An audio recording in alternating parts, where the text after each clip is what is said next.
নমস্কাৰ, এই মুহূৰ্তত জনাইছো অসমৰ প্ৰত্যেকগৰাকী জনসাধাৰণৰ বাবে কেইবাটাও গুৰুত্বপূৰ্ণ খবৰ।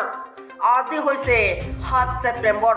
আজিৰ পৰা অসমত কেইবাটাও নতুন নিয়ম। এই মুহূৰ্তত জনাইছো আমাৰ প্ৰথমটো খুবেই গুৰুত্বপূৰ্ণ খবৰ। মুখ্যমন্ত্ৰী ডক্টৰ হিমন্ত বিশ্ব শৰ্মাৰ কেবিনেট সিদ্ধান্ত। শীঘ্ৰে প্ৰকাশ পাব নতুনকৈ নিযুক্তিৰ বিজ্ঞাপন। নতুনকৈ 50 লাখ লোকক দিয়া হ'ব বিনামূলীয়াকৈ ৰেচন অৰ্থাৎ চাউল। এই মুহূৰ্তত জনাইছো এটা ডাঙৰ খবৰ। মঙলবাৰে কোকৰাঝাৰত অনুষ্ঠিত হয় ৰাজ্যৰ চৰকাৰৰ কেবিনেট বৈঠক। মুখ্যমন্ত্ৰী ডক্টৰ হিমন্ত বিশ্ব শৰ্মাৰ অধ্যক্ষতাত অনুষ্ঠিত হোৱা এই বৈঠকত কেইবাটাও গুৰুত্বপূৰ্ণ সিদ্ধান্ত গ্ৰহণ কৰা হৈছে। এই কেবিনেট বৈঠকত এই সিদ্ধান্তসমূহ মুখ্যমন্ত্ৰী ডক্টৰ হিমন্ত বিশ্ব শৰ্মাই সংবাদ মাধ্যমৰ আগত প্ৰকাশ কৰি কয় যে বৈঠকত গ্ৰহণ কৰা সিদ্ধান্তসমূহ হৈছে নিবনুৱাৰ বাবে পুনৰ ভাল খবৰ আনিছে ৰাজ্য অৰ্থাৎ অসম চৰকাৰে। অসম চৰকাৰে 10,000 নতুন নিযুক্তিৰ বাবে প্ৰকাশ পাব বিজ্ঞাপন। পুনৰ 10,000 পদ মুকলি হ'ব। নতুনকৈ 50 লাখ লোকক দিয়া হ'ব বিনামূলীয়াকৈ ৰেচনৰ চাউল।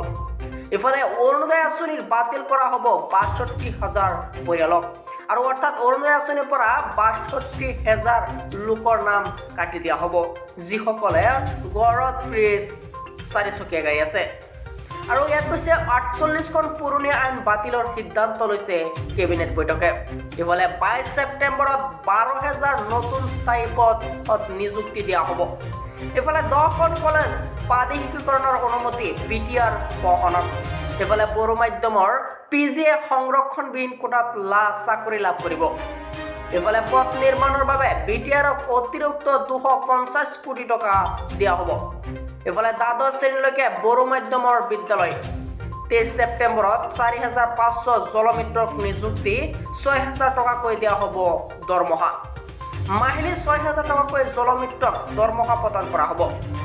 BTRে প্ৰাদেশিকৰণ কৰিব 10খন কলেজ। অসমত পুনৰ 10,000 নিবনুৱালৈ চাকৰি।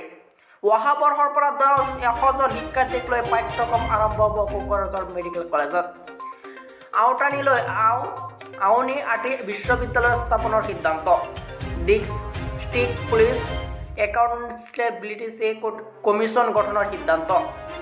24, 25 আৰু 26 ছেপ্টেম্বৰত কাজিৰঙাৰ মন্ত্ৰী বিধায়ক বিষয়াৰ চিন্তন শিবিৰ। বছৰত এবাৰ বা দুবাৰকৈ চিন্তন শিবিৰ অনুষ্ঠিত হ'ব। ইফালে শীঘ্ৰে 10,000 নতুন নিযুক্তিৰ বাবে বিজ্ঞাপন প্ৰকাশ পাব। ইয়াৰে 5,000 পদ APDCLৰ হ'ব।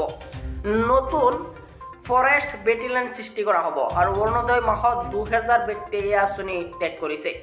আমাৰ দ্বিতীয় নম্বৰ খবৰটো হৈছে এটা খুবেই গুৰুত্বপূৰ্ণ খবৰ। যিসকলে 3rd গ্ৰেড আৰু 4th গ্ৰেডৰ এক্সাম দিছিল সেইসকলৰ বাবে আহি পৰিছে এটা সুখবৰ। 15 ছেপ্টেম্বৰৰ পৰা 3য় আৰু 4ৰ্থ বৰ্গৰ পৰীক্ষাৰ ফলাফল ঘোষণা কৰাৰ কথা ঘোষণা কৰিছে অসম চৰকাৰ। 3য় আৰু 4ৰ্থ বৰ্গৰ পৰীক্ষাৰ ফলাফল অহা 15 ছেপ্টেম্বৰৰ দিনা লাভ কৰিব অসমৰ যিসকল ছাত্ৰ ছাত্ৰীয়ে পৰীক্ষাত অৱতীৰ্ণ হৈছিল। আমাৰ 3য় নম্বৰ খবৰটো হৈছে এটা খুবেই গুৰুত্বপূৰ্ণ খবৰ।